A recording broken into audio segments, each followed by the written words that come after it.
Hi everyone. The book that I have been reading this week is What If You Had an Animal Tongue? And it's written by Sandra Markle. Now she is the author of many nonfiction books. Usually her books are about animals or about science. And this is one of her most popular series, What If You Had an Animal? And then fill in the blank with different body parts like ears, eyes, nose. And so Sandra's going to give you many facts about animals. So we're going to learn a few things. And then she takes a silly spin on it and says, if your human body parts were replaced with those animal body parts, what special abilities might you have? So this is one of her newest ones, What If You Had an Animal Tongue? And it says, what if one day when you woke up, you felt a little bit strange? And you discovered that the tongue in your mouth was now very different. What if overnight a wild animal's tongue had taken its place? And here's the Komodo dragon. It says a Komodo dragon sticks out its long yellow tongue to snag air samples. Pressing its tongue to a special sensor on the roof of its mouth lets it smell or taste what it collected. It's how the dragon locates the meat it eats, such as deer, pig, or water buffalo, which it senses as far as 5 miles away. That's pretty incredible. Here, the fact at the bottom says, a Komodo dragon's tongue tip is forked to sense if the smell or taste is stronger to the left or right. You can see how his tongue splits there. All right, if you had a Komodo dragon's tongue, you'd never miss out on freshly baked cookies. Here's the tube-lipped nectar bat. It says a tube-lipped nectar bat's tongue is 1.5 times longer than its body. So long that it's attached inside its rib cage instead of its mouth. Stretched out, its tongue is long enough to feed on the sweet nectar in the bottom of tubular flowers that are too long for short-tongued bats to reach.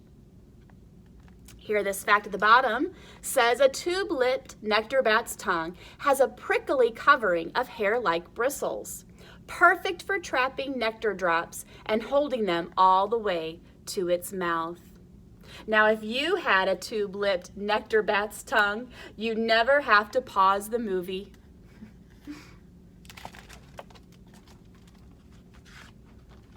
All right, here's the web-toed salamander.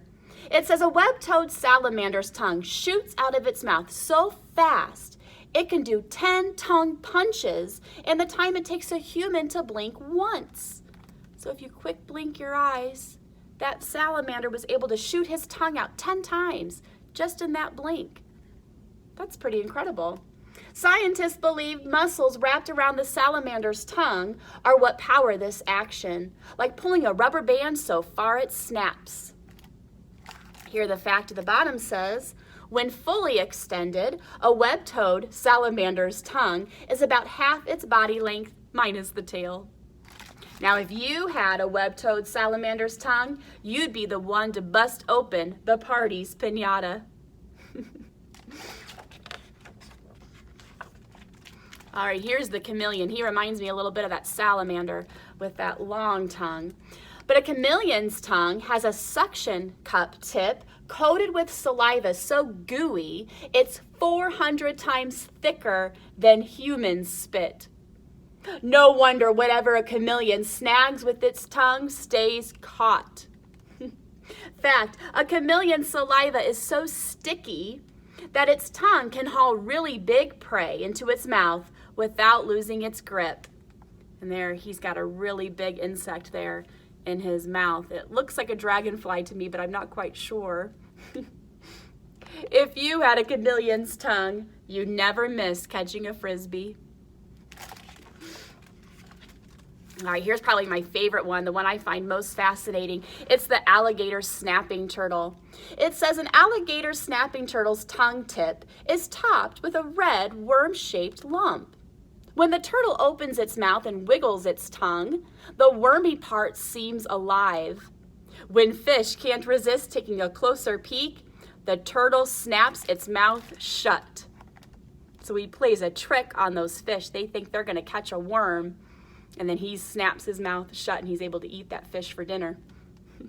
Fact, an alligator snapping turtle hatchling, so that's the baby, already has a fake worm on its tongue ready to trick its first meal. So he's born ready to go, ready to catch the fish. If you had an alligator snapping turtle's tongue, you'd be your soccer team's most valuable player. They're tricking the goalie. He says, "What is going on with that guy?" And then she's able to shoot the ball and score. All right, here's the red-bellied woodpecker. It says a red-bellied woodpecker's tongue can stretch out nearly 3 times longer than its beak. Stiffened by bones all the way to a barbed tip, it spears its meals, such as wood-boring beetle larvae. He's got some of that beetle larva there in his mouth. So here's the fact. It says a red-bellied woodpecker's tongue tip has special muscles that move it left, right, and around, helping it remove speared food from tree trunk tunnels. So it's pretty incredible. His tongue's kind of like a sword that he can stick those insects inside the tree. Now, if you had a red-bellied woodpecker's tongue, you'd be the carnival's balloon-popping champ. There she's shooting her tongue out, and she's able to pop those balloons. All right, here's the wolf. It says a wolf's tongue keeps it cool without wetting its coat and chilling its skin. Instead of sweating, a wolf pants, forcing air to flow over its sloppy, saliva-wet tongue. As the saliva dries, this acts like air conditioning to cool the wolf off, even when it's running flat out. So I bet that reminds you a bit of a dog, right? Dogs pant when they're hot. They're sweating, they're cooling off.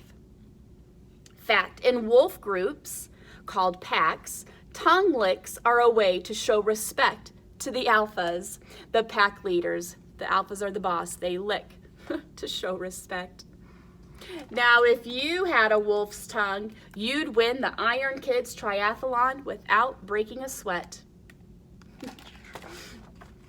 All right, now I really like at the end of Sandra Markle's books, she gives some fun facts about your own human body parts and what makes them special. So it says, a wild animal tongue could be fun for a while, but you don't need your tongue to catch frisbees, pick apples, or pop balloons. And you don't need your tongue to style hair or cool off. So if you could keep a wild animal's tongue for more than a day, which kind would be right for you?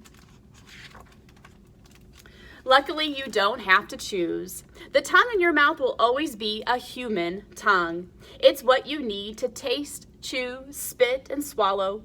Plus, it's what you need to whistle, sing, and talk. Whatever you do, keep your tongue in your mouth because that's polite in most of the world.